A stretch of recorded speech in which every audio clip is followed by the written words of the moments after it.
Começaria dizendo que é momento de nós reassumirmos o nosso compromisso de cristãos. É a gente saber que nós estamos numa caminhada, que essa caminhada vai ter momentos difíceis, nós vamos ter alegrias, nós vamos ter dificuldades, mas nós não podemos desanimar dela. Não há outro jeito. Nós não temos mais como retornar, esquecer que já fomos tocados pela vida de Jesus, esquecermos o que aprendemos com Ele.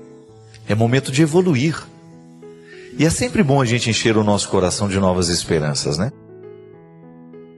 Outro dia uma criança perguntou para mim: padre, como é que eu sei que o ano velho acabou e o novo começou? Mas aquela criança me perguntava sobre um sentido mais profundo dessa história de mudar o ano, de acabar o velho, começar o novo. Lamentavelmente, eu naquele momento, que me veio à cabeça foi uma coisa boba, que a gente sabe, né, que o ano está acabando e está começando outro, porque geralmente a gente fica ligado lá na televisão para ver se os fogos de Copacabana já começaram. Mas o que muda de um ano para o outro? Nada. Continuamos a mesma vida, não é? Essa história de mudar o tempo, de cronometrar as coisas, né? Isso faz parte do processo social. A gente não vive sem o tempo, sem um relógio no braço, sem um calendário pendurado na parede, mas a vida é a mesma.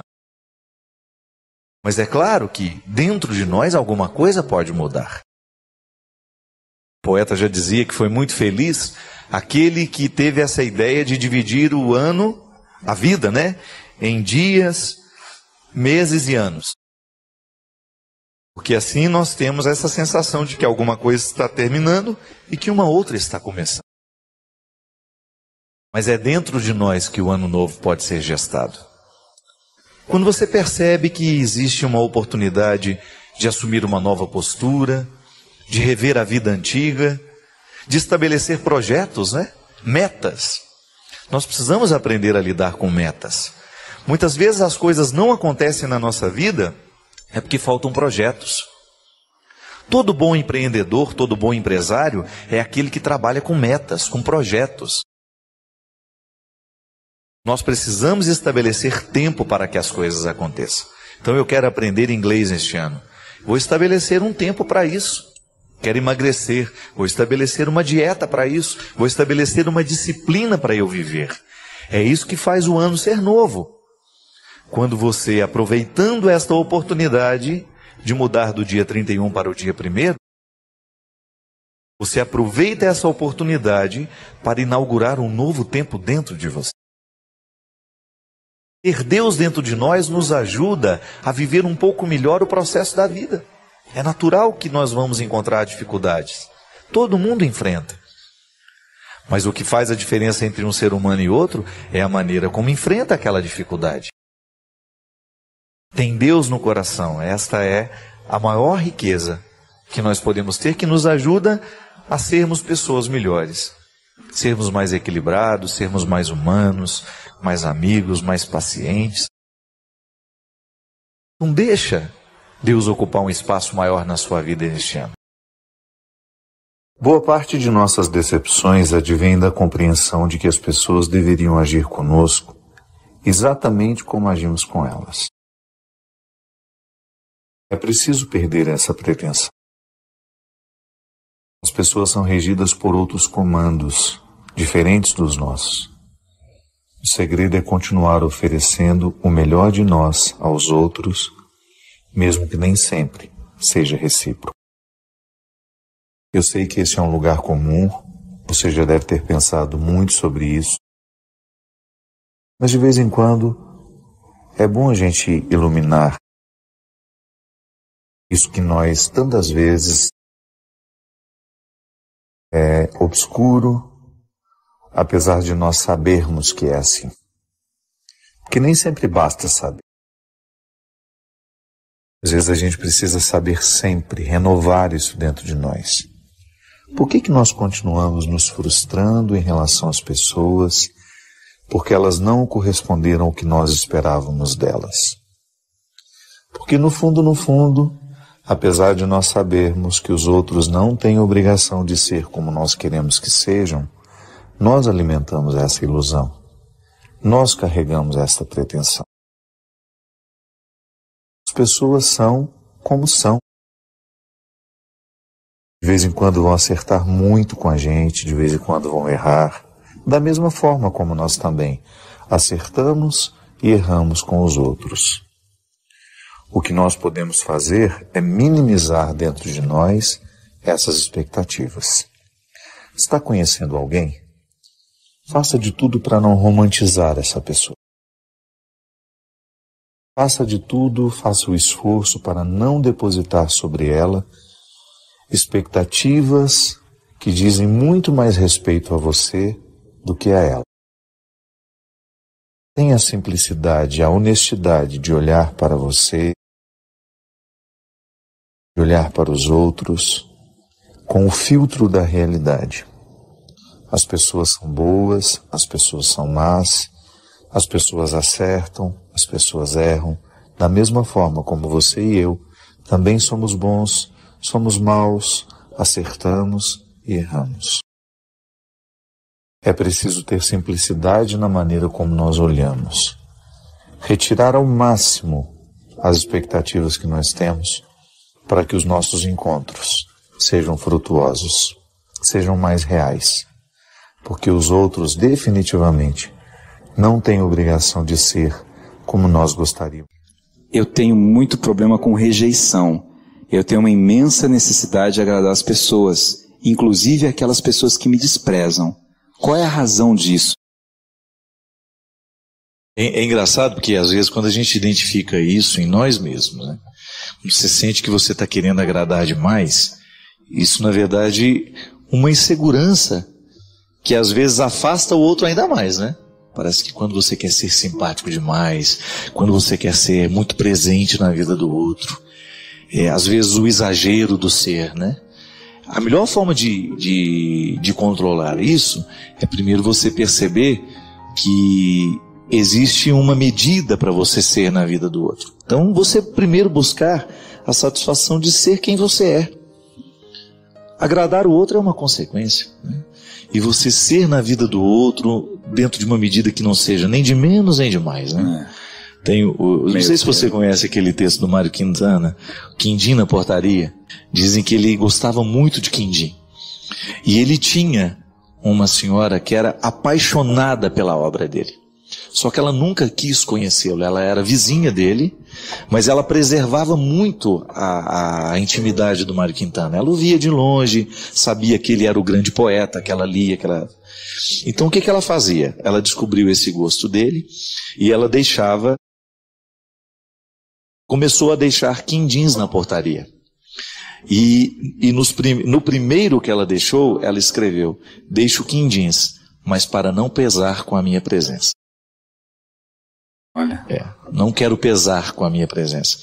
E eu acho interessante isso, né? Quando a pessoa descobre que existe uma satisfação pessoal de eu gosto do outro, mas ao mesmo tempo eu não quero pesá-lo com a minha presença, eu não quero ser exagerado na vida do outro. E às vezes, na insegurança, eu não tenho ainda segurança de quem eu sou, eu vou no encontro, né? Eu vou para o encontro carregando demais nas cores, e tudo isso acaba sendo um motivo que afasta ao invés de aproximar, né? É o dom da leveza, né?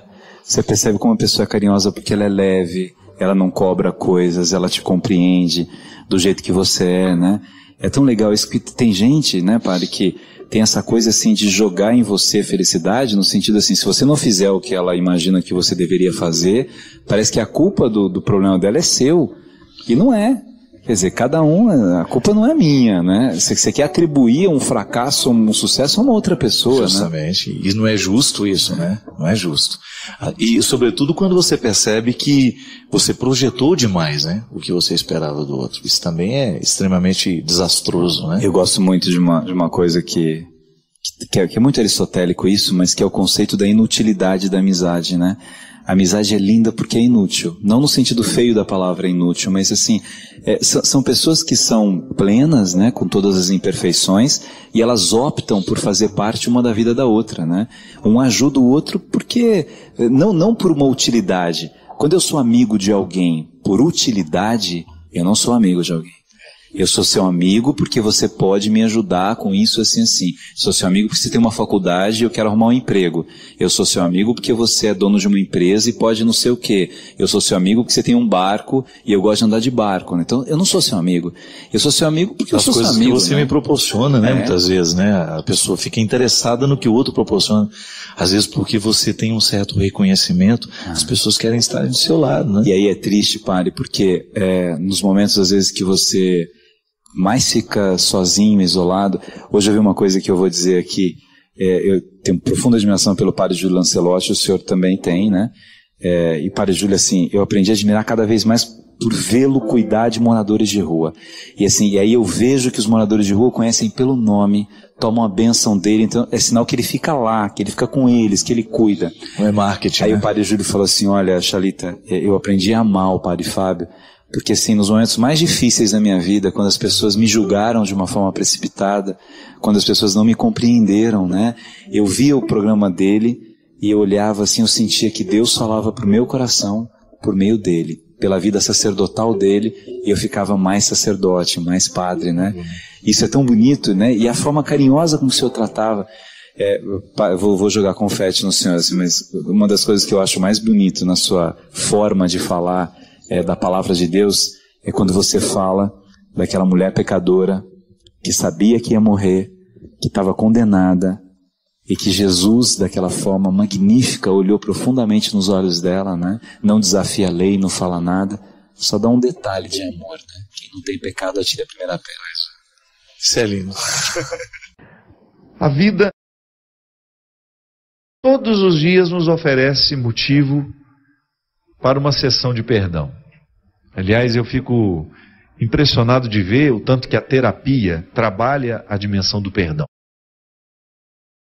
O processo terapêutico, quando ele é feito com seriedade, o bom terapeuta, ele sempre conduz a pessoa a um contexto de perdão. Porque as nossas dificuldades, por exemplo, de relacionamento com os pais, estão muito ligadas a situações em que nós não soubemos perdoar, a mágoas que nós carregamos conosco, a situações que foram desastrosas porque os nossos pais não tinham experiência, nos traumatizaram, nos trataram de um jeito que a gente não merecia, que a gente considerava que foi duro, que foi isso, que foi aquilo. Agora, a gente precisa viver o perdão diariamente numa dimensão terapêutica, porque eu preciso perdoar o tempo todo. As pessoas que não agiram como eu achava que deveriam agir, porque a gente sempre tem uma expectativa em relação ao outro, né? Isso é terrível. A expectativa que a gente tem sempre gera decepção. E como a gente não sabe viver sem esperar do outro, a gente tem de ir se adaptando. A gente tem que ir criando dentro de nós uma capacidade de administrar essas decepções. Se a gente esperasse menos, a gente sofreria menos também, mas isso é um estágio espiritual que talvez a gente vai assumir só lá no final da nossa vida. Quando você vai esperar menos do outro, então você vai se decepcionar menos. Eu preciso me perdoar diariamente por aquilo que eu não consegui fazer, por aquilo que eu não consegui ser, por ter esperado demais de mim ou por não ter esperado nada.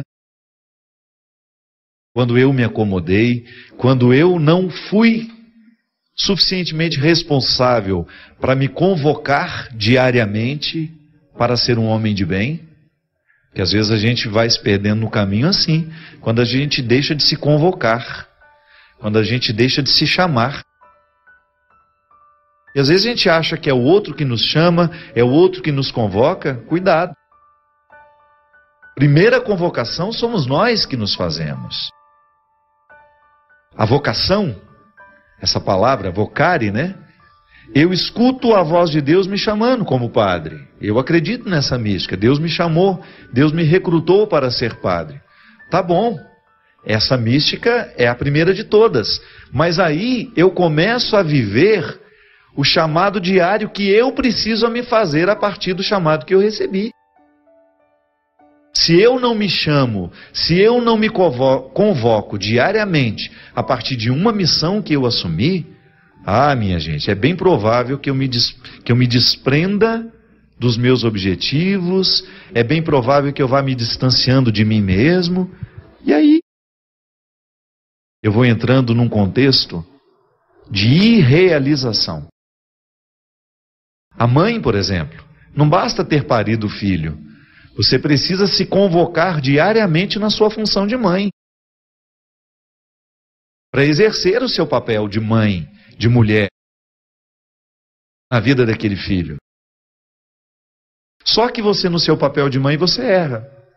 E se você não se perdoa, o perdão nosso de cada dia é igual ao pão. Se você não se perdoa diariamente, ritualmente, antes de dormir, eu volto a dizer, aquela necessidade que a gente tem de fazer, de você recrutar dentro de você tudo aquilo que foi vivido, onde você que deixou de se convocar, onde que você abriu mão de fazer a coisa certa, e se você não se perdoa, no outro dia você pode acordar e viver acostumando-se com aquilo que você deixou de perdoar e que acabou se sedimentando como um defeito. Uma coisa é um erro, mas se você vai repetindo o erro todos os dias, você vai sedimentando esses erros na sua alma e isso vira defeito. Pode observar. Os nossos defeitos são os erros sedimentados. São os erros que não foram corrigidos. São os erros que não foram perdoados. São os erros que não foram acertados numa íntima conversa. Aí, se não houve este perdão diário, o perdão nosso de cada dia, que nós concedemos ao outro, mas que concedemos sobretudo a nós mesmos, naquele tete-a-tete, que a gente precisa fazer diariamente, eu vou perder a energia para enfrentar o outro dia. É assim, minha gente, não existe milagre. É processual. Toda mudança humana, todo processo de transformação passa pelas etapas. Eu não fico defeituoso da noite para o dia. Eu fico defeituoso à medida em que eu não sou capaz de perceber os meus erros. Em que eu vou me acostumando com os erros. Então hoje eu sou grosseiro com o Christian, ele não me fala nada, eu não me acuso, não me percebo grosseiro com ele. Amanhã sou de novo, e daqui a pouco eu estou sendo mais arrogante ainda, porque eu me sinto melhor que ele. E aquele erro que eu cometi ontem, anteontem, o mês passado, o ano passado, aqueles erros foram sendo somados e virou um defeito. Eu fiquei arrogante, eu fiquei uma pessoa grosseira. Eu não era. Eu fui me tornando à medida em que eu fui me acostumando com as minhas grosserias do dia a dia. Observe-se. E você vai perceber. Tantas vezes na vida você foi grosseiro, você foi alimentando aquela grosseria, você não se acusou o outro, de repente até te falou, mas você não ouviu, não prestou atenção. Você foi se acostumando com aquele defeito, aí ficou sedimentado. Olhe para os seus defeitos e você vai observar que eles foram processuais. É um processo que foi acontecendo. Não foi da noite para o dia que esse defeito chegou. Por causa de uma preguiça espiritual, por causa de uma preguiça comportamental, é que nós vamos acumulando os defeitos. É como engordar. Você não engorda com esse brigadeiro de hoje que nós vamos comer. Que nós vamos comer. A gente engorda à medida em que se torna um hábito. Tá bom, hoje estamos reunidos, vamos festejar essa reunião aqui, a dona da casa nos recebendo. Faz um docinho ali. Meu médico dizia uma coisa muito interessante. Não diz mais porque ele faleceu. Não é a dieta de um dia que nos emagrece e não é o exagero de um dia que nos engorda. É o hábito. Na vida espiritual a mesma coisa. Na vida comportamental a mesma coisa. É aquilo que a gente vai fazendo aos poucos, que vai se tornando um volume né? Vai ficando volumoso à medida que nós vamos ajuntando aquilo, é que a gente vai perdendo o vigor. Mas o contrário também é verdadeiro. Se eu não deixo passar a grosseria, e eu peço perdão ao Christian, pela minha grosseria, pela minha indelicadeza, e depois, antes de dormir, peço perdão também a mim, por não ter sido capaz de ser gentil com o Christian, e me renovo, e não vou me sentir culpado, mas vou me sentir arrependido, para no outro dia eu começar o meu dia, iluminado pelo erro cometido ontem, e ao mesmo tempo consciente que eu não tenho o direito de fazer de novo, aí sim eu estou falando de um processo humano responsável, saudável e honesto. É o que a gente precisa. Não desanime. Preste atenção em tudo aquilo que está sedimentado como defeito e não se acostume com isso. Trabalhe sim com a possibilidade de revirar esses defeitos, de ir eliminando aos poucos a partir do cultivo de virtudes. É assim que Deus vence em nós. O grande objetivo do diabo é que a gente se acostume com os defeitos que tem. Mas Deus nos motiva diariamente a transformar tudo isso em virtude. É o que eu lhe desejo. Que a bênção do Deus Todo-Poderoso desça sobre nós e nos livre da comodidade que os defeitos nos trazem e nos motive sempre mais a andar no duro caminho das virtudes. Ele que é Pai, Filho e Espírito Santo. Amém. Até a semana que vem, se Deus quiser.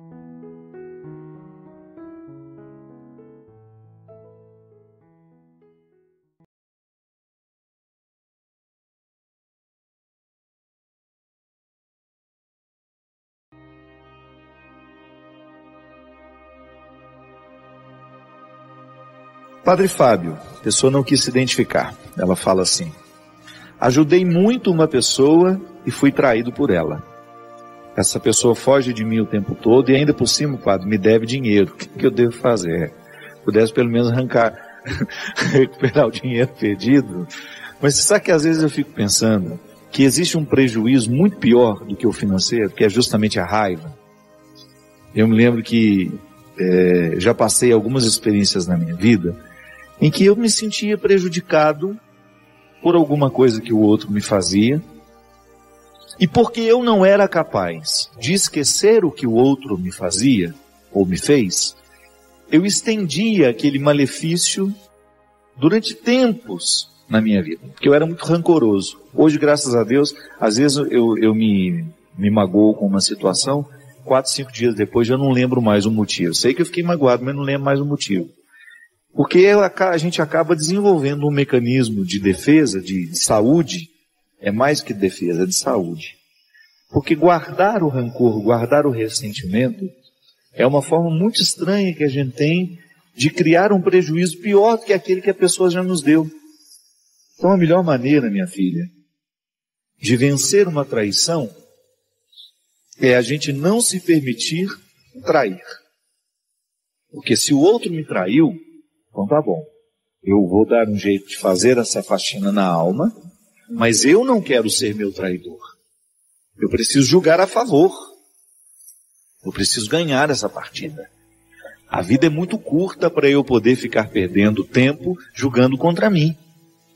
Então, guardar a traição do outro, acomodar essa traição do outro dentro de mim, é uma prova, na verdade, é uma maneira muito, desculpe-me, impiedosa e burra de viver.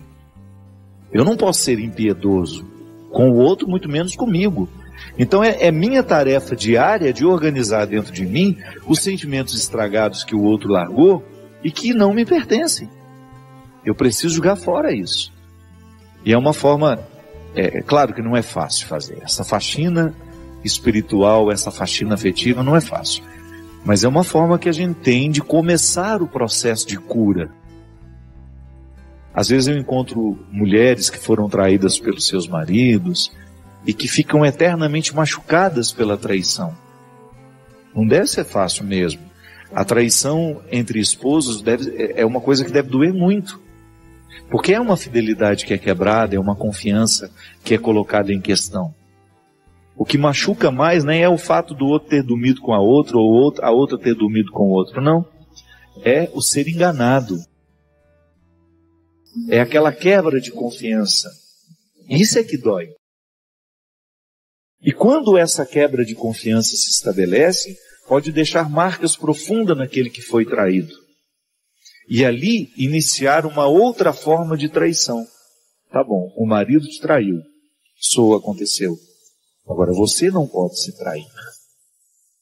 Você não pode alimentar em você sentimentos que sejam contrários à edificação, à sua edificação pessoal. Então precisa colocar um remédio, digamos assim, neste processo para acelerar essa inflamação, para jogar fora aquilo que está te machucando. E o perdão é a única forma que nós temos de expulsar do coração todo sentimento que possa ser contrário a nós. Perdoar, minha gente, é uma demonstração de inteligência. É religioso? É. Mas é também uma demonstração de inteligência, de astúcia. Porque quando você perdoa, você liberta o seu coração do sentimento que o oprime. Guardar mágoa é coisa de gente burra, que está movida por uma burrice, que às vezes é temporária ou às vezes pode durar a vida inteira. Reter mágoas, como se aquilo fosse algo precioso, é uma demonstração de escolha infeliz. De burrice mesmo. Tanta palavra não. Toda vez que eu recolho a mágoa e coloco essa mágoa num destaque dentro do meu coração, outra coisa eu não estou fazendo senão sendo burro. Porque nenhum benefício ela me traz. Nunca vi na minha vida uma pessoa ser beneficiada pela falta de perdão, pela mágoa guardada. Então, perdoar a pessoa não significa trazê-la de volta, não significa restabelecer o vínculo, não. Porque às vezes a gente tem consciência de que a distância é a melhor maneira de se estabelecer a cura e o respeito. Agora, não adianta nada manter a pessoa distante se você traz ela para dentro de você todos os dias através da mágoa. Então é preciso varrer o coração, jogar a mágoa, e depois você vai até saber vivenciar melhor o distanciamento que foi necessário para a cura do sofrimento. Eu desejo que você, nas suas lutas, você tenha sempre o direito e a possibilidade de retirar os seus excessos, para você ter diante dos seus olhos a sua verdade fundamental, sem exageros, só você. E a partir disso, você reencontrar o caminho da vida. Obrigado pelo seu carinho, pela sua atenção, e que Deus abençoe muito você. Que Deus derrame sobre o seu coração, sobre a sua casa, sobre a sua vida, a disposição que caracterizou o coração de Nossa Senhora, para que, exemplo dela, a gente também possa ser um cristão de verdade, levando sempre Jesus no colo, para apresentá-lo àqueles que ainda não o conhecem. Derrame sobre nós a bênção do Deus Todo-Poderoso, Pai, Filho e Espírito Santo. Amém.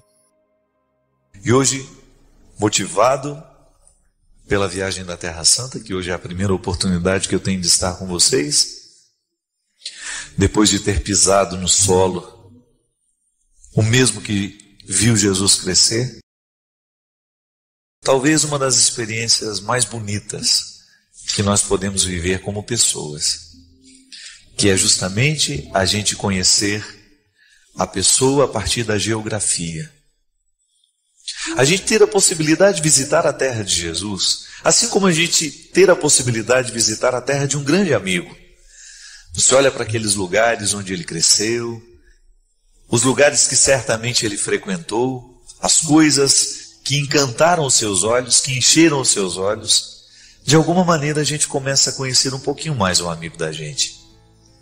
Se a gente tem a oportunidade de ir nas raízes das nossas amizades, a gente certamente se torna mais amigo, porque provoca dentro de nós uma forma de conhecimento que a convivência talvez não tenha dado plenamente.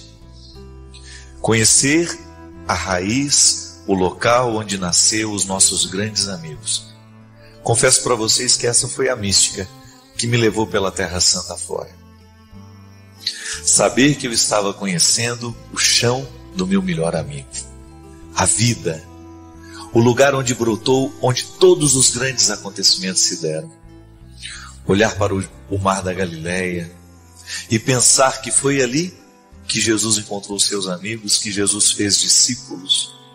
Colocar o nosso pé naquela água e pensar que, mesmo não sendo a mesma água daquele instante, de alguma forma nós podemos estabelecer uma ponte. De alguma forma nós também podemos nos sentir como naquele tempo. Olhar ali o Santo Sepulcro, pensar que a raiz da nossa fé está ali. Eu fiquei pensando, minha gente, o que traz sacralidade a um lugar? O que faz uma terra ser santa? E foi até assim que nós nos despedimos da Terra Santa na última celebração que nós realizamos lá.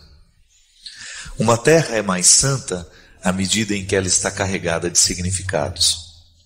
O conceito de sagrado é esse: é você retirar do lugar comum e você colocar num lugar reservado. O sagrado é aquilo que você selecionou no meio de tudo que é ordinário, de tudo que é comum, e você traz para uma atmosfera diferente. É você retirar do lugar de todos os dias e você coloca no lugar especial. Quando nós dizemos que a terra é santa, que ela é sagrada, é porque de alguma forma os acontecimentos que ali se deram foram retirados do ordinário e se tornaram especiais para muita gente. Então, de maneira que nós precisamos retirar a sandália dos pés, da mesma forma como Moisés escutou. Retirar a sandália dos pés para adentrar um território que é santo. Um território que é santo porque é local sagrado para muita gente. É lugar de significado para muita gente, inclusive para mim. Pisar a Terra Santa foi reconhecer os locais dos meus significados. Ali, ver o lugar onde Jesus viveu é de alguma forma me transportar. Pensar que hoje tudo que eu acredito, tudo que me move como padre, como homem, foi ali que aconteceu. Foi lá que aconteceu tudo aquilo que move a nossa fé. E o maravilhoso, minha gente, é a gente voltar da Terra Santa com o desejo de santificar o que é nosso. Pensar que também eu sou convidado a fazer da minha terra uma terra santa. Descobrir no solo da minha casa, no chão da minha casa, a mesma sacralidade que há na Terra Santa, porque somente a fé, o significado, é capaz de fazer estabelecer essa ponte entre o meu coração e a Terra Santa que eu pisei. Aí eu recolho a sacralidade para mim também. E eu começo a pronunciar o meu nome, recordando-me de que também eu sou um território santo. Por uma razão muito simples. O mesmo Deus que andou naquela terra também anda por aqui. O mesmo Jesus que pisou naquele solo também pisa por aqui. E mesmo que você nunca tenha pisado na Terra Santa, você também pode dizer: eu também sou um solo santo. Porque se o solo fica santo porque o sagrado pisou nele, pronto, você também é território santo, porque Deus passa por você o tempo todo. Você também é Jericó. Você também é Galileia, você também é Jerusalém. Por onde Deus passa o tempo todo e acontece. O solo do seu coração, o solo da sua vida, é lugar privilegiado da manifestação de Deus. Nós também somos terra santa. Nós somos a extensão daquele lugar santo.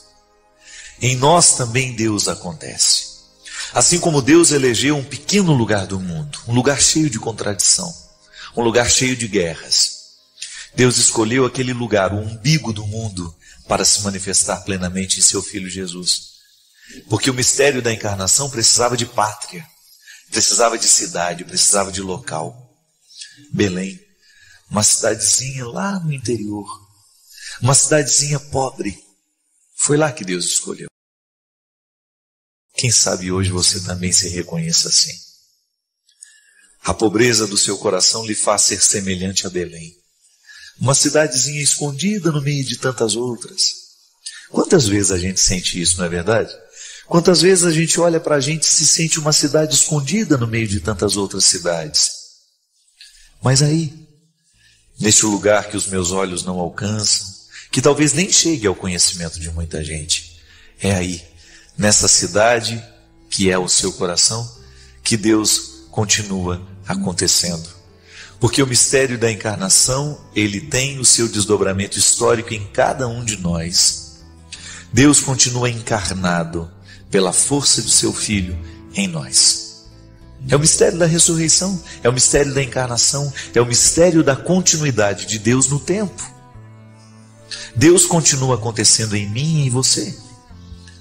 Então, de maneira que nós podemos ser Belém, a cidade da simplicidade, de maneira que nós podemos ser Jerusalém, a cidade dos grandes templos, podemos ser Jericó, a cidade dos grandes milagres, podemos ser o Mar da Galileia, o local dos grandes encontros.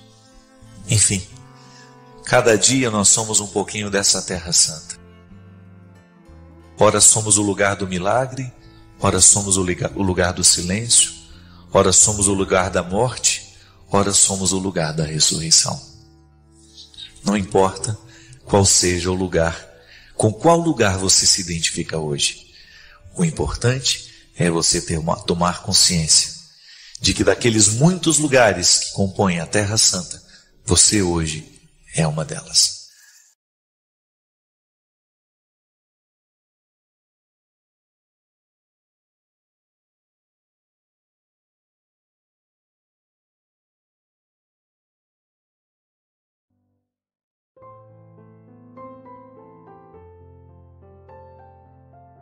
Padre Fábio, tenho passado por tribulações em minha família e gostaria muito de uma palavra de orientação. Meus pais ambos estão com quase 80 anos e mais de 40 anos de casamento. Estão vivendo agora uma crise conjugal. Ela o agride verbalmente com ofensas e acusações. São brigas constantes. Ele se revolta, a deixa sozinha mesmo sabendo que necessita de cuidados. Ela passou por problemas de saúde e tem visão muito limitada. E às vezes fala até em suicídio. Eu não interfiro na vida deles, mas minha mãe sempre me cobra que eu preciso dar um jeito nele, que eu tenho que mudar o pensamento dele e que tenho que falar com ele. Padre Fábio, como devo agir? Como não tenho experiência de matrimônio, o que tenho tentado falar para eles é que precisam saber envelhecer juntos, até porque os defeitos de cada um, as diferenças, existiram desde o início do casamento. Mas quando digo algo, minha mãe entende que estou a favor de meu pai e vice-versa.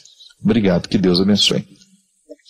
Minha filha, realmente é muito difícil. Imagina, um casal de quase 80 anos enfrentando crises conjugais, né? É muito complicado, porque a velhice é o tempo em que a gente precisa ter uma tranquilidade para se despedir bem da vida, não é? Acho que envelhecer é você tomar essa consciência. Eu estou me despedindo do tempo, eu estou me despedindo da vida, eu estou me despedindo da experiência de ser quem eu sou aqui, materialmente, como eu posso ser. A partir do momento que eu começo a criar conflitos e deixar que as dificuldades me assolem, eu me despeço mal da vida. Agora, é provável, minha filha, que a crise conjugal seja um processo que vem vindo de longe, né? Não é possível que as diferenças tenham surgido agora. O problema é que, às vezes, na velhice, os nossos defeitos ficam muito acentuados. Eu sempre gosto de dizer, olha, aos 10 anos é fácil mudar. Aos 20 fica um pouquinho mais difícil. Aos 30 a dificuldade aumenta um pouquinho mais. Aos 40 é quase que impossível. Então a gente tem que tomar muito cuidado para a gente não cristalizar os nossos defeitos. A psicologia chama isso de cristalização, né? O que é? Virou um cristal e agora fica difícil quebrar. É por isso que, se você hoje tem a oportunidade de superar os seus defeitos, não perca tempo. Está mais maleável, está mais fácil de lidar, você tem mais disposição para as mudanças, porque depois, à medida que o tempo vai passando, nós vamos ficando mais casca dura, não é verdade? Então o tempo da mudança é o tempo da juventude. Não estou dizendo que velhos não podem ser modificados, podem, mas é muito mais sofrido, é muito mais difícil. E aí, os nossos defeitos que não foram cuidados na juventude tendem a se tornar uma bomba pronta para ser explodida na nossa velhice. Então, como é que a gente pode lidar com os defeitos que ficaram cristalizados? Tomando consciência deles. E a melhor maneira, Fátima, de interferir na vida conjugal dos nossos pais é de maneira muito amorosa, propondo uma conversa. E, às vezes, com um tratamento de choque mesmo, olhando nos olhos e falando: olha, vocês querem se despedir da vida desse jeito, né? Querem terminar a vida brigando, né? Será que não está na hora de começar também a propor um pouco uma atividade lúdica? Porque às vezes a velhice, gente, falta isso. Falta atividade lúdica, isso é, falta entretenimento. Fazer uma atividade física, né? Ter a oportunidade de jogar fora um pouco essas energias que vão ficando acumuladas. A pessoa, aos 80 anos de idade, ela tem necessidade de canalizar essas energias que muitas vezes estão acumuladas. Eu me recordo, hoje a gente quase não tem mais, né? Mas lá em Formiga, onde eu nasci, né? Eu me lembro que lá tinha o Clube de Mães. O que era o Clube de Mães?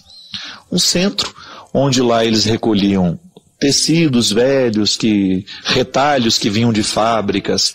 E lá as mulheres passavam, às vezes, 2, 3 horas da tarde, né? Eu me lembro que minha mãe participava do Clube de Mães. Elas ali aprendiam bordado, elas se ocupavam de trabalhos artesanais. E lá elas tinham a oportunidade de fazerem um pouco a purificação, né? Jogar fora, porque o trabalho manual, ele faz muito bem para a nossa cabeça. E é por isso que envelhece melhor aquele que tem um hábito, aquele que sabe fazer um tricô, que ocupa o coração e a cabeça, que não fica com espaço vago, né? Por isso que palavras cruzadas fazem muito bem para as pessoas mais idosas, porque elas vão ocupar o tempo que está brigando, não, está lá fazendo a palavrinha cruzada de vez em quando, né? Ocupar os nossos pais, começar a oferecer para eles algumas atividades que são próprias deste tempo da vida, não é verdade? Então veja, Fátima, o que você pode fazer com seus pais para aliviar um pouquinho essa tensão, que é provável que eles estejam vivendo esse processo de tensão que seja fruto de um jeito de ser, de uma estrutura familiar, de um jeito, de um cotidiano, de uma rotina. Às vezes a gente muda o nosso jeito de ser, a gente muda a nossa disposição afetiva para a vida, se a gente muda um pouquinho a nossa rotina. Mudar a rotina para melhor. Incluir na rotina alguma coisa que alivie o peso da vida. Porque nós ficamos muitas vezes pesados demais, nós temos uma rotina muito enfadonha, e a rotina não precisa ser ruim não, viu? A rotina pode ser positiva desde que exista um espaço de criatividade na estrutura dessa rotina. E muitas vezes falta para os nossos velhos, para as pessoas mais idosas dentro da nossa casa, um pouco de felicidade na rotina. Então, vamos descobrir o que você pode fazer para amenizar um pouco os conflitos dos seus pais, mas ao mesmo tempo, saiba que este momento da vida, eles precisam de muito carinho, de muita atenção, e você, como filha, pode oferecer isso a eles. Padre Fábio, a história é a seguinte. Uma senhora havia chegado para o senhor numa confissão e tinha dito que um padre havia dito para ela que o inferno era o lugar dela, porque ela estava morando com um homem que havia sido casado. O senhor a consolou e disse que a misericórdia de Deus é grande, e se ela havia cuidado há 20 anos com o amor desse homem e de seu filho, Jesus teria misericórdia deles. Padre, eu fiquei muito incomodada com sua resposta, pois no Evangelho Jesus diz que quem olhar com desejo para um homem que não seja o próprio marido, já cometeu adultério em seu coração. Então, Padre Fábio, precisamos acolher e obedecer a Jesus aprendendo com ele a não sair de sua vontade, certo? Por isso fiquei preocupada, pois sei que o senhor é um padre que sabe falar coisas tão lindas. Mas o que Jesus diz no Evangelho? Ele mesmo não vai nos dizer que o que ama, quem ama, vai obedecer suas palavras? Por favor, padre, eu não quero julgar, Deus me livre de tal pecado, porque sei que sou também pecadora. E tenho muitas dúvidas, mas também não quero ser omissa, pois não compreendi a sua resposta para essa senhora. Grande abraço e que Jesus lhe proteja. Bom, minha filha, não é nenhum problema você ter essa dúvida, mesmo porque eu vou lhe garantir uma coisa já de início. Dá muito mais trabalho compreender a misericórdia do que compreender a condenação. A condenação, minha gente, é um dos discursos mais simples que nós podemos fazer na vida. Jesus falou de, olha, com desejo, peca, torna-se adúltero, disse. Mas você não pode negar que o contexto dessa palavra precisa ser analisado. Nós não podemos pegar uma palavra bíblica e separá-la das outras. Você não tem o direito de pegar uma passagem em que Jesus diz alguma coisa sem considerar o todo. Dentro da Sagrada Escritura, a gente chama isso de hermenêutica, que é a ciência da interpretação. Nós não podemos interpretar o texto fora do contexto. Essa é uma regra bíblica. Porque senão, a Sagrada Escritura, ela justifica assassinatos hediondos, uma coisa horrorosa. A Bíblia, ela é cheia de histórias terríveis. Agora, a palavra de Jesus só pode ser analisada no contexto da vida dele. E aí eu lhe pergunto, a quem Jesus condenou? O que Jesus condenou ao longo da sua vida? Por isso, minha filha, você disse muito bem. Você disse aqui, Padre, o Senhor disse que Jesus teria misericórdia deles. Claro, e foi só o que eu disse. Eu não posso dizer mais do que isso, porque eu também estaria fazendo julgamento, e eu não tenho direito de julgar. Agora, uma certeza eu tenho. Deus nos ama, e entre a nossa morte e a eternidade, existe um abismo imenso de misericórdia. Não sou eu que estou inventando isso não, minha filha. É Jesus. É desconcertante as preferências de Jesus? Elas são desconcertantes? São. São desconcertantes pensar nas escolhas que Jesus fez? É desconcertante. Só que nós não podemos mudar isso. Jesus preferiu os piores.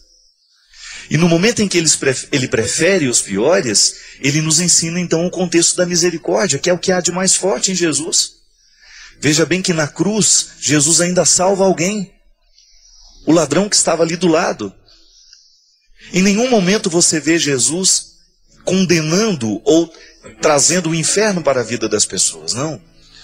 E mesmo porque no contexto daquela história que eu contei, minha filha, o contexto é mais do que o texto.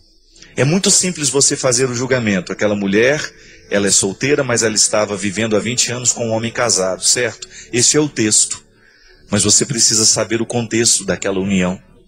O que nos condena, o que nos salva, não é só o texto. Mesmo porque se a gente achar que é só o texto que nos condena ou que nos salva, nós corremos o risco da hipocrisia, nós corremos o risco do equívoco. Não, é muito mais. Tá certo, a palavra de Deus, ela pode ser aplicada ali, depende do contexto. Agora, eu não tenho coragem de dizer que eles estão no inferno. Com toda sinceridade, eu não tenho autoridade para isso. Da mesma forma como aquele padre que disse também não tem. Da mesma forma como você também não tem. Então o que a gente chega à conclusão? Que diante das realidades humanas para as quais nós não temos respostas, eu prefiro errar amando. Eu prefiro errar tendo misericórdia. Eu prefiro errar acolhendo, a errar de outras formas. Essa é a minha opção, querida. Essa é a opção da igreja. A opção da igreja está em determinar as regras. Mas essas regras não podem nos sufocar, elas não podem se tornar instrumentos de condenação para nós. Mesmo porque a igreja não tem autoridade para isso. Nós temos autoridade para perdoar. Para condenar, não. Aquilo que fala o que você ligar ou desligar, tá certo, nós ligamos. Mas nós ainda não temos a certeza do que a gente desligou ou não. Nós não temos o controle disso. Na minha missão eu tenho controle só do que eu posso ligar. O que eu desligo eu não sei. Foge da minha inteligência, foge da minha capacidade de análise. E no momento em que eu não tenho a capacidade de saber, eu prefiro ficar no silêncio da misericórdia. eu prefiro ficar no silêncio do acolhimento, porque eu ainda acho que é um jeito mais seguro de nós evangelizarmos. E aí você também não pode esquecer que a igreja dá aos casais de segunda união uma oportunidade de estarem participando da vida da igreja.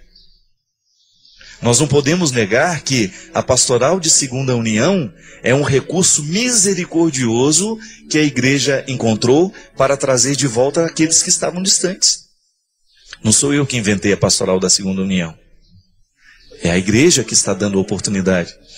E mesmo porque, com essa história de declarar nulidade de sacramento, a igreja abre a possibilidade de muita gente refletir sobre aquilo que viveu. Muita gente acha que está casado, mas não está. Viveu uma farsa. E se você for analisar boa parte desses casamentos que terminam logo nos primeiros meses, eles não aconteceram. Isso é apresentar a salvação. Imagina que beleza a possibilidade de você retirar uma pessoa dessa vida ilegal e conceder-lhe uma vida de sacramentos, por exemplo. Mas a gente só pode saber se a gente se aproxima. A gente só pode conhecer esse lado da misericórdia se a gente se aproxima dessas pessoas. Então não fica conflituada não.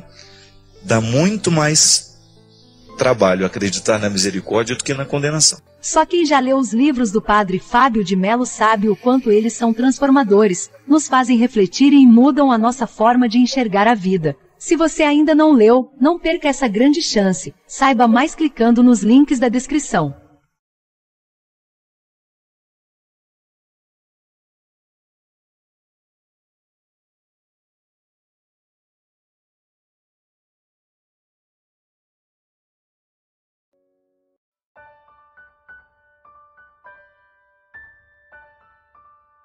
O que a gente precisa para a gente ser feliz?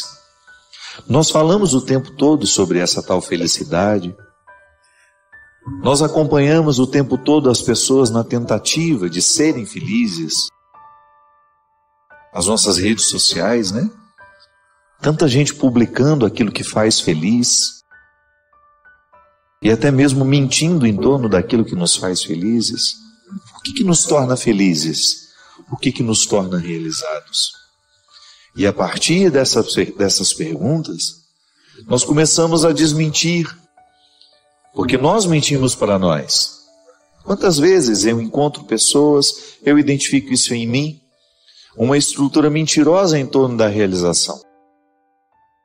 Fingimos que estamos realizados. Fingimos que estamos sabendo o que deve ser feito. Ficamos muitas vezes na superfície das coisas, das situações, e nem temos coragem de tocar naquilo que de fato precisa ser tocado para que a nossa vida seja melhor. Nós temos tantas buscas. Às vezes você tenta ser feliz através do seu trabalho. Sim, trabalha porque você quer conquistar alguma coisa que lhe faça feliz. Namora. Tenta ser feliz através desse namoro, ou já se casou, tenta ser feliz neste casamento. Essa vida é tão curta, né? Para que a gente desperdice a oportunidade de sermos homens e mulheres realizados, realizadas, felizes. Porque esse é o desejo de Deus para nós. Conversão é isso. É você identificar se na estrutura da sua vida hoje existe alguma coisa que esteja sendo um obstáculo à sua realização humana. Então, quando eu olho para a estrutura da minha vida, aquilo que hoje eu preciso renunciar, eu estou vendo uma realidade que é favorável ao meu crescimento. Eu preciso identificar o que hoje, na estrutura da minha vida, está representando um obstáculo à minha realização. Pode ser que você identifique uma amizade, por exemplo. Uma pseudo-amizade, uma falsa amizade. Um coleguismo que tem sido um obstáculo para o seu crescimento espiritual, afetivo, humano. Então nós precisamos o tempo todo ir articulando a realidade que nos envolve. Eu gosto de chamar isso de as nossas ambiências. E a partir dessas ambiências a gente ir buscando honestamente estar no lugar que a gente realmente deveria estar. Eu acho que todo ser humano ainda que não esteja muito consciente disso, está sempre tentando ser feliz, até quando erra. Até quando nós erramos, nós estamos de alguma forma tentando ser felizes. Pode ser que você esteja sob a influência de uma pessoa que não lhe quer bem, que esteja lhe viciando naquilo que lhe destrói, ou que esteja lhe retirando de um contexto de fidelidade a si mesmo. Sim, nós podemos muitas vezes ficar viciados em pessoas que nos fazem mal. E de repente o inimigo vai minando as nossas coragens, as nossas disposições, e a gente vai se afastando do caminho que Deus quer para nós. Volto a dizer que é um caminho de realização, é um caminho de felicidade. Deus não quer o nosso sofrimento. A gente sofre porque nós somos humanos, faz parte da nossa condição, mas é muito mesquinho a gente ficar pensando que Deus ficou mandando aqueles sofrimentos para nós. Não, Ele não precisa mandar, os sofrimentos estão diante, estão no caminho de todo aquele que quer viver bem. Da mesma forma como Ele também não pode nos livrar desses sofrimentos, porque faz parte da vida, faz parte da vida sofrer. O que Ele nos assegura é a sua presença. Então requer muita honestidade intelectual. Nós estamos falando aqui de colocar a inteligência para funcionar. O que hoje na estrutura da minha vida é um obstáculo à minha realização humana? Você já me escutou falar aqui sobre realização humana?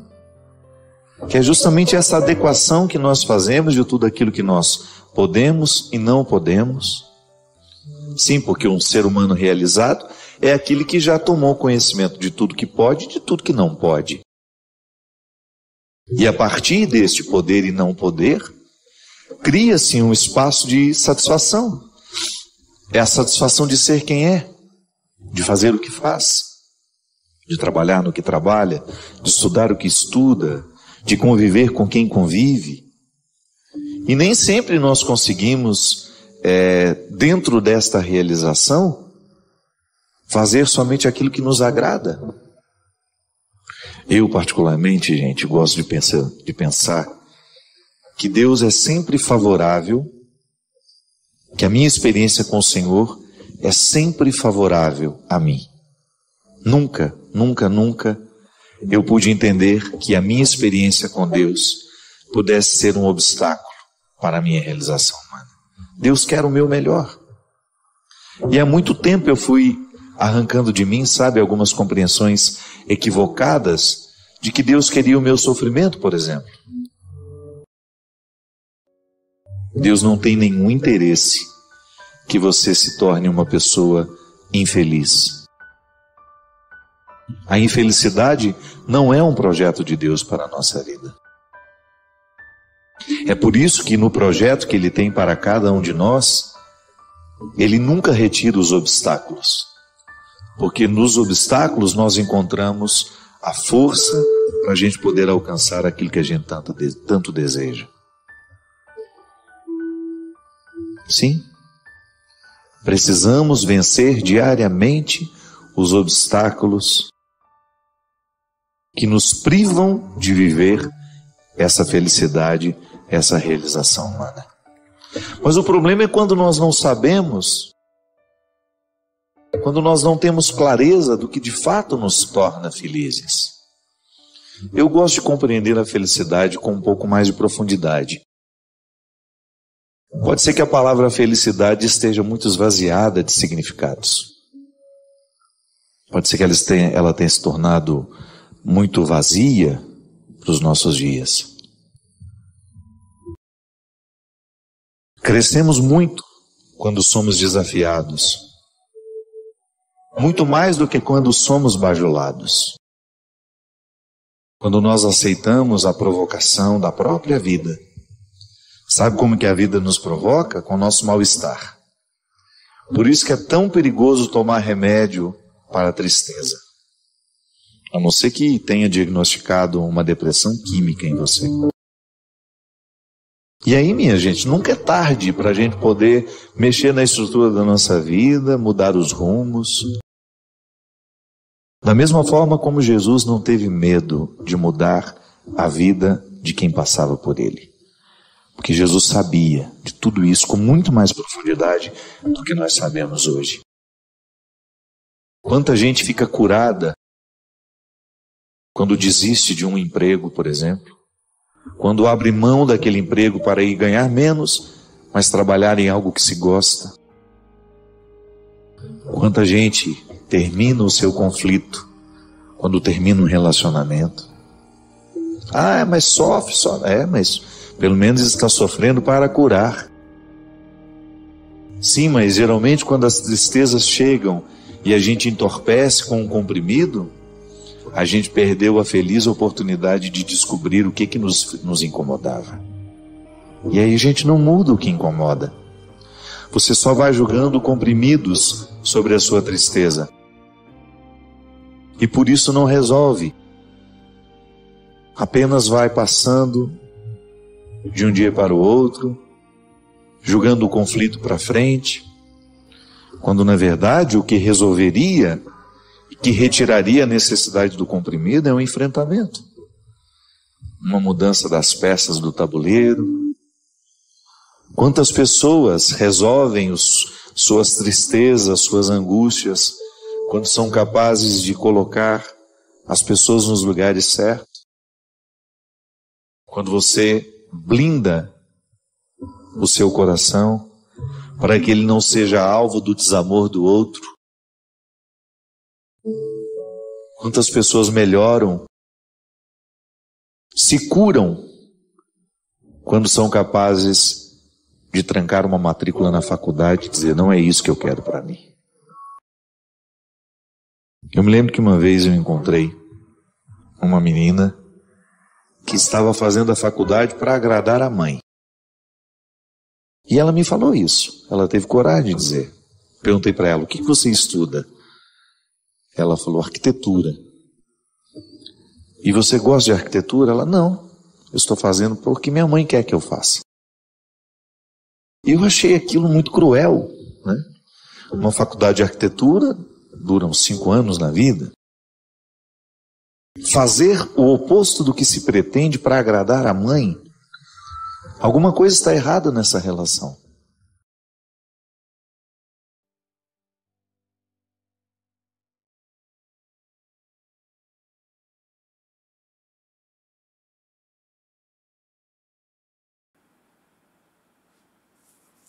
Olha, meus parabéns. Você escutou esse vídeo até o fim. E, sinceramente, não é todo mundo que faz isso. Isso mostra que você está buscando mais do que apenas distração. Curta, comente de onde você nos acompanha, dá uma olhadinha nos outros vídeos e links aí da descrição. E pode ter certeza que tem muito mais por vir. Valeu? Um grande abraço a todos e até o próximo vídeo. Tchau, tchau!